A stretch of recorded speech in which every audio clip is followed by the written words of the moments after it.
Hello everyone, this is the first tutorial in a series I'm doing that will end in creating a scene very similar to this scene that I made recently. This tutorial will cover how to make the picnic table shown in the scene above. I'm going to make more tutorials covering different parts of the scene, such as the trees and grass. The link for this playlist will be in the description. I will then do a final video to wrap everything up and put the different assets together to make the final scene. I recommend making a folder with all the blend files in it for this tutorial series, so you can easily append everything together at the end and follow along. Thanks for watching. Okay, so the first thing that we are going to do is make the table. So to do that, I'm just going to tab into edit mode, Alt-Z, and just select this bottom face using box select and just bring it up. So there's two grid squares there. I use Control to snap it. Okay, now Alt-Z again, bring us out of X-ray mode, and we're just going to make a loop cut in the middle, like that, and make another loop cut here.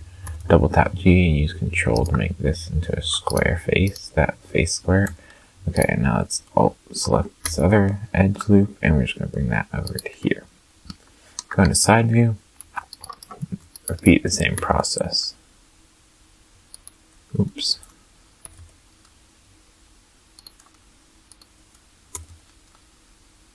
Okay, now that we have that done, we can go into bottom view and just select these four faces.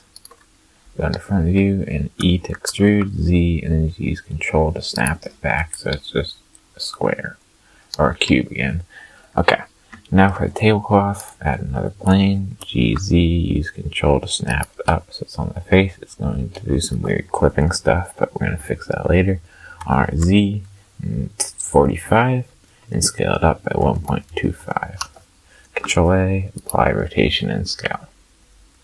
Shift A, add a plane, just bring this plane up like that, and this is going to cut our tablecloth so that it has knife cuts along here. So select the cutter, select the tablecloth, go to top view, tab into edit mode, mesh, and then knife project. You can now just delete this cutter object.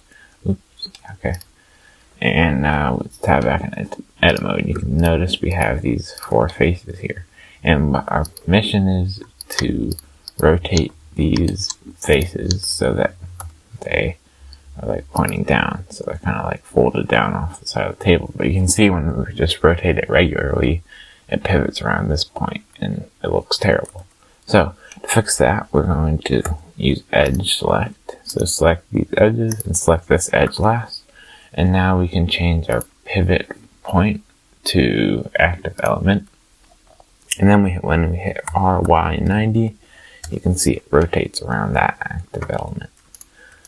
Just repeat this process using R and then the axis, and then either positive or negative. So this is RY negative 90, and finally RX 90. Okay, now we have that done. Just going to solidify this, set this to negative 0.01, or actually let's do 0.02, and we're going to bevel this.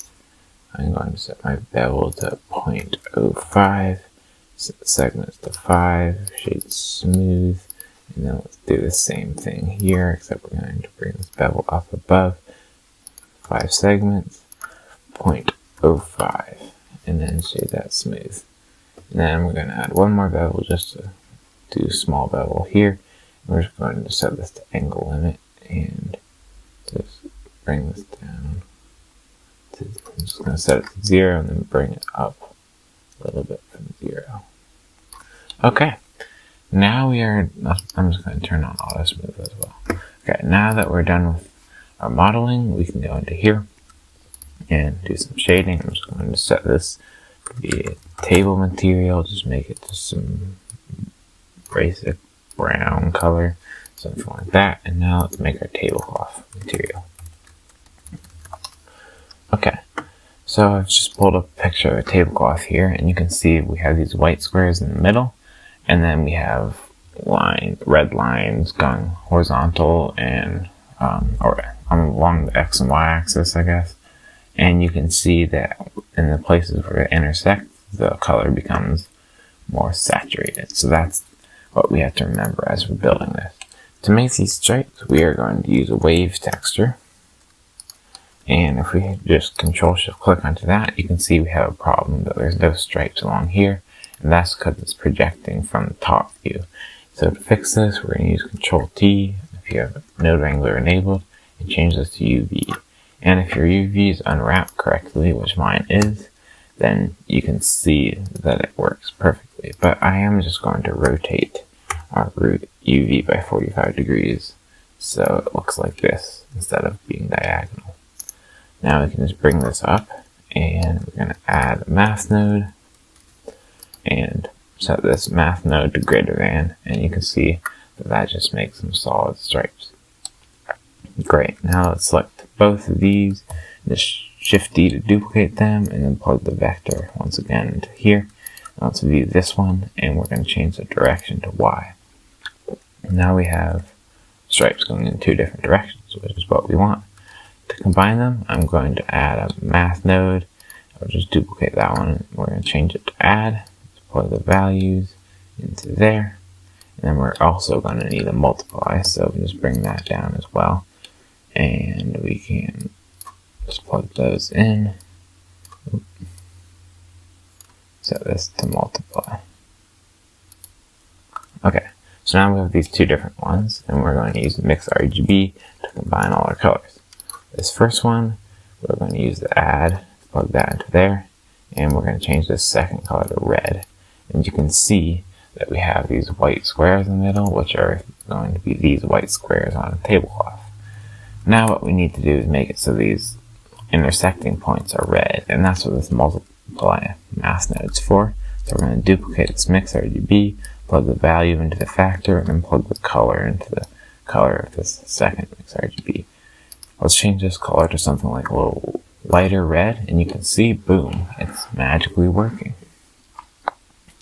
Okay, now I'm just going to plug this Mix RGB into the base color here. And we are pretty much done.